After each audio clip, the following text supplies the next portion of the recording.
Okay, so everybody's been waiting on me to tell my story of what happened as and how did it happen and my experience and all of that. So, hold on, excuse me. My sweet tea. But anyways, so December the 4th, I was going for my regular 36-week checkup. And I was supposed to be getting my last ultrasound. That was going to tell me how much he was weighing and scheduling a day to, if he don't come by a certain time, when are they going to induce me, that type of stuff. So, okay. With that being said, I get to the doctor's office. You have to use a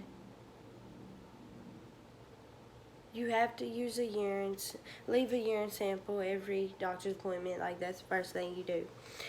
Every mom knows that. So, anyways, I do that and I go sit down. I'm waiting on the ultrasound. My whole family's with me at this point because we was all excited. It was the last ultrasound, We were going to get to see his facial features and who he was going to look like and all of that. So, they called me back for my ultrasound. On the way back, a nurse asked me, she's like, have you been feeling dizzy or have you fell or anything in that nature? I was like, no. She's like, okay, I just had to ask, So I get in the room, everything's fine. The woman comes in, she starts doing it, she's smiling, I'm thinking on the ultrasound machines, the heartbeat does pick up. But if they have the volume turned down, you're not going to hear it. And I wouldn't, she had mostly, she didn't, it's hard to explain. When she started the ultrasound, it was mostly around the head. She didn't go through the body, so I wasn't really looking for the heart to be moving or anything because she wasn't even at that part of the body on the ultrasound. So, I'm still thinking everything's okay. Well, she was like, I'm going to go ask Jamie, Jamie is my OB. She was like, I'm going to go ask her, does she want me to do this other type of ultrasound because they found some protein in your urine. I was like, okay. Well, I'm getting nervous because I didn't know, what that even meant. I didn't know anything at this point. So, she took forever, Finally, she came back in. She's like, we're going to move you to this room across the hall. And right then, I kind of felt like, okay, something's up, something's not right. Because everybody, when they get an ultrasound, they keep going. They take several pictures, and then they print you out some. I have plenty, of course. I have my very first one in that black picture frame over there. It's past the picture of me. And then this is the last ultrasound I got at 20 weeks. Well, it was like 19 weeks and some days. That showed he was a boy. Well, anyways, so when they moved me across the hall, Jamie came in. She was like, how are you doing? And, at this point, I'm like, I'm scared, I don't really know what to expect right now. And she grabbed the tissues and basically, I already knew what she was going to say. She's like, the ultrasound tech couldn't detect a heartbeat on the ultrasound. I just started screaming. I literally carried a healthy baby boy for 36 weeks. Literally, I was at the beginning of my 9 months. So a whole 9 months, I carried a healthy baby boy. And just to get that news on that day that there's no heartbeat, and that's just felt like a nightmare. And I was screaming and begging her, can you please check again? Just check with the normal heart monitor, and we don't have to do the ultrasound. I don't care. Just check again. And sorry, y'all, I'm getting emotional. So she was like, I can, but it's not going to change anything. It's going to make it worse on you. And, she's like, we just got to talk about what we're going to do next. And she It's like, I want to send you home, let you get rest for a few days, and then we'll schedule you to get induced. I was like, no, it's no way you're sending me home. No. I said, I want to have my baby. I want to give him a service, and I just want to get this over with. And in my head, I was still thinking maybe they're wrong, and maybe if I hurry up and get in there and get them out, that, they could bring them back, or if it was anything that could have been different or changed or anything. I was really just praying and leaving it to God at that point. As soon as I heard there is no heartbeat, I just prayed. I was just praying and praying and praying. And also I left out the part where I said, what caused this? What did I do wrong? I've been healthy all 9 months and now something's wrong. What did I do? She's like, it's nothing you done. You did everything perfect, how you're supposed to. Just sometimes things happen. She's like, in the ultrasound, they couldn't tell for sure, but it did look like the cord was close to his head. So it's like, okay, so we agreed that I was going to go home, get my bags for the hospital. The hospital would be ready for me, and they would start inducing me that night. So I come get my bags, which I already had ready for the hospital anyways, just in case something would happen. I was already having contractions a few weeks before, and the hospital just kept sending me home without checking me or anything. And he was fine at that point. He still had a heartbeat. So, anyways, I get to the hospital. They come in. We decide we was going to do the pills to thin my cervix and start the dilation, because I had only dilated to a 1 at that point. And there's like, it can go slow, it can go fast. It's different for every woman, and with it being my first baby, it was hard to tell. So they did the pills, inserted 2 pills at a time every 2 hours to start thinning my cervix and stuff. I think after like 4 hours, I had started hurting, feeling uncomfortable. So I didn't want the epidural. I got the IV in my arm and the medicine through it to, kind of keep my pain on a tolerating level. Okay, so then I tried to go to sleep.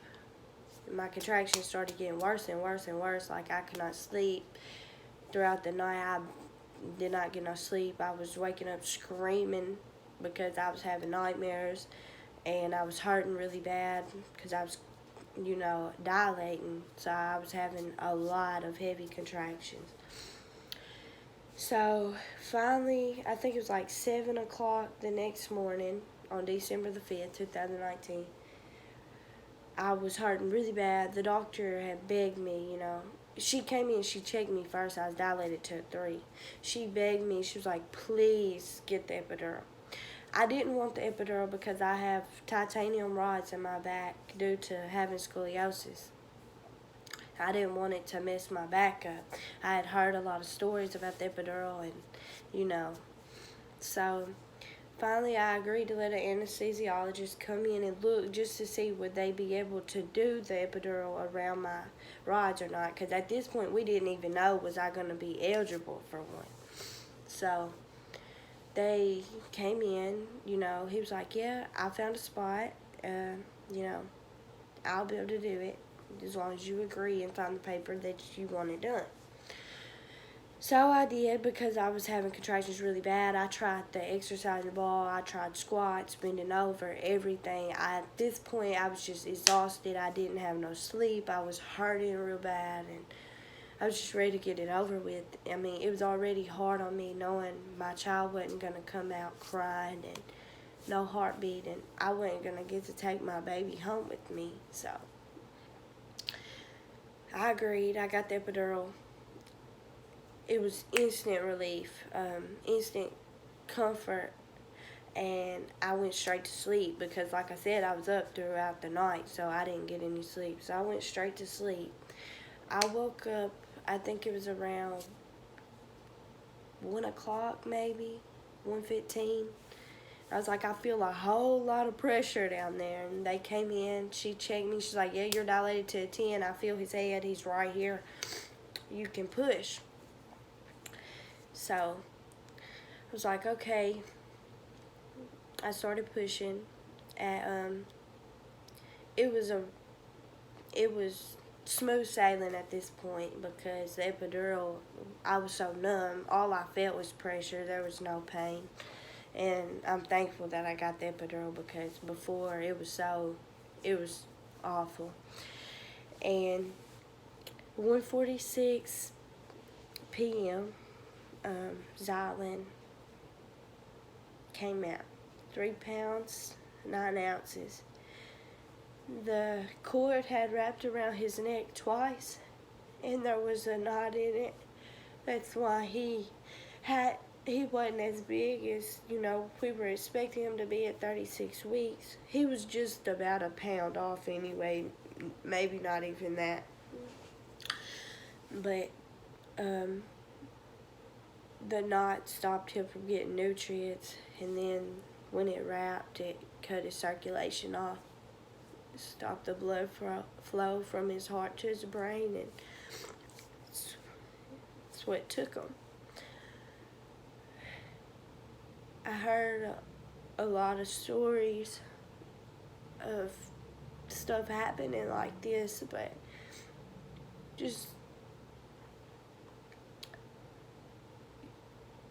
you just get to a point where, at the beginning of your pregnancy, it's like you just get past 13 weeks, and then you're out of the miscarriage stage, and you're safe, and you don't think nothing else will happen bad, especially with no type of health issues or nothing. Which the protein, they thought I had preeclampsia. I found out what that had meant, but it turned out I didn't, thank goodness. My blood pressure was really high. I left this part out. When I got to the hospital and, they booked me in the room and started doing my cervix and stuff. Excuse me, sorry y'all. My blood pressure was high, which they was expecting that because, of course I was upset, I was angry. All these emotions were flowing through my body. That's part of the reason why they chose to insert the pills to start inducing me instead of doing the medicine and the shot or anything in that nature, because with my blood pressure being as high as it was, if I would have had him then, I would have bled out on the table and I wouldn't have lived either. So my blood pressure went down long enough for me to push him out, and then it shot right back up.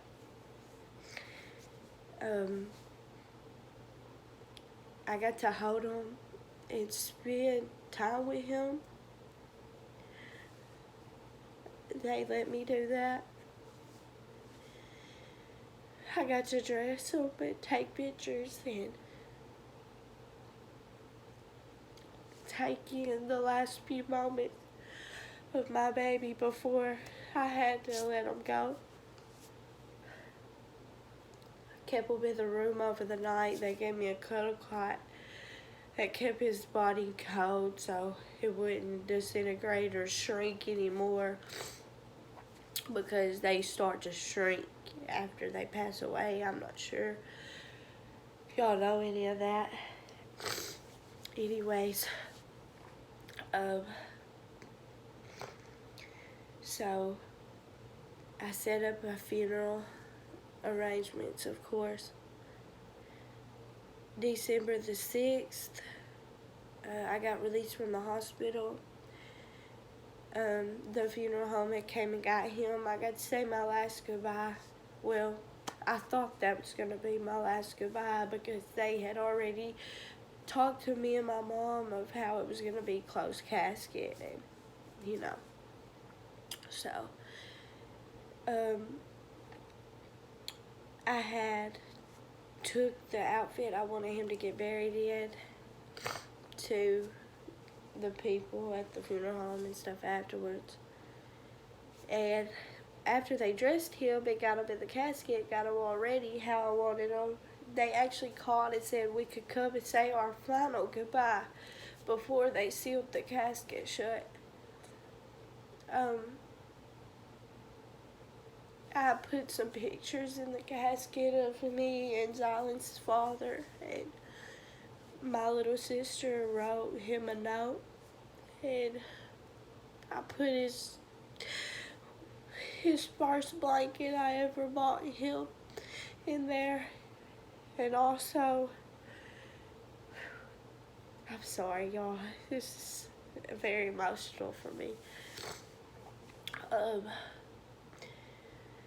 Also, a teddy bear.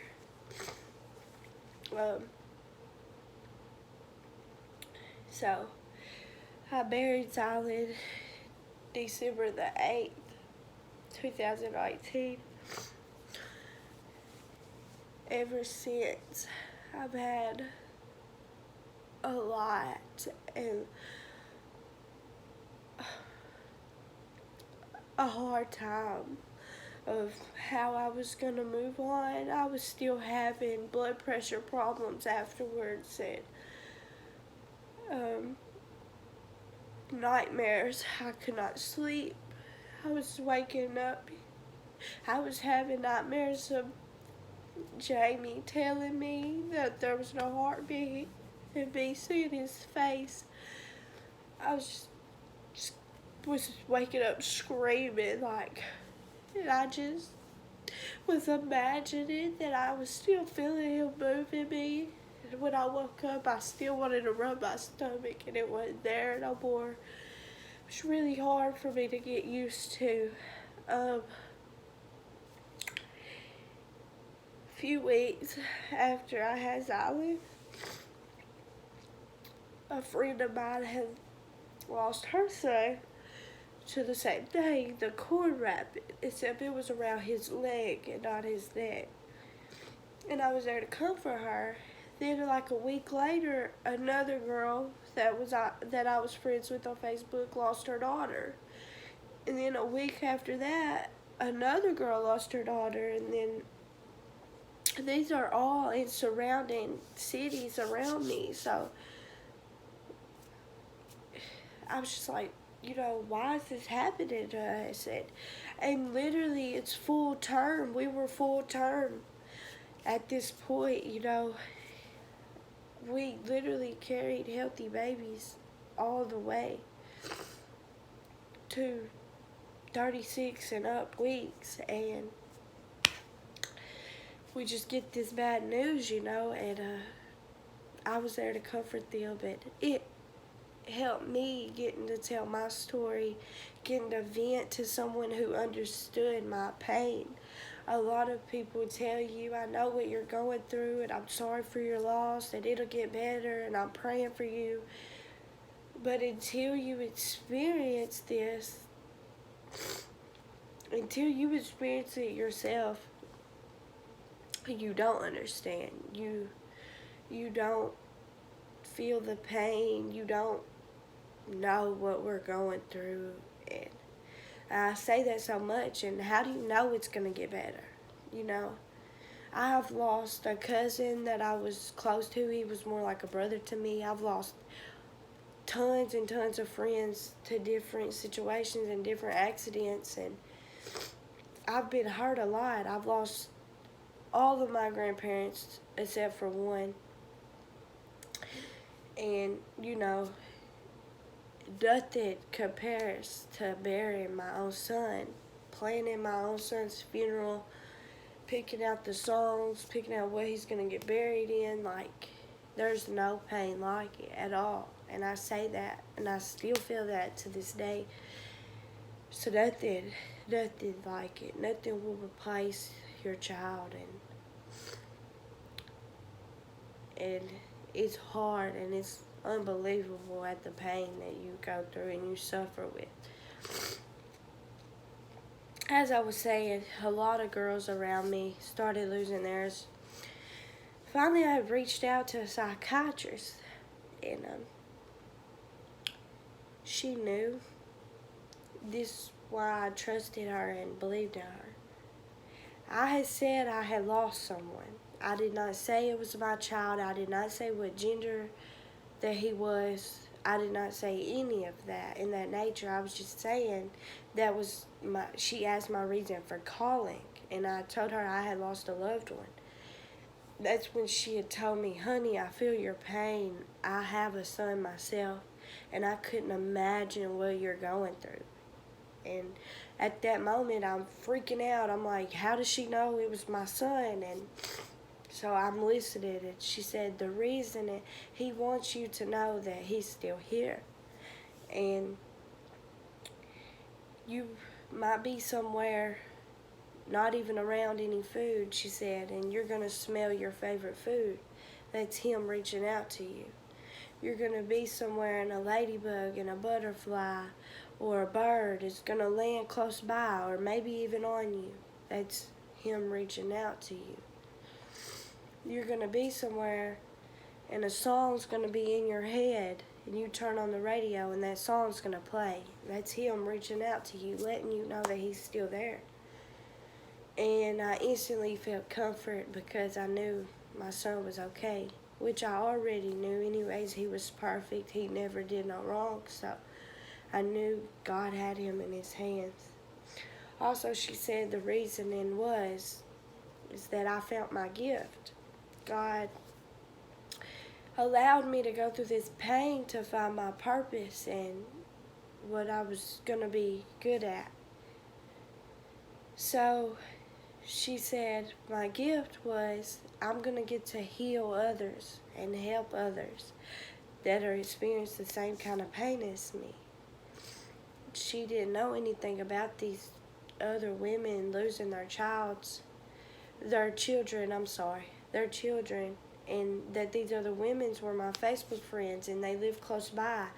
She didn't know that. So for her to tell me that, I really felt it. And at that point, I had got to thinking and stuff. And, it's something I wanted to do. I want to do this in his memory, a tribute to my son, something positive out of it.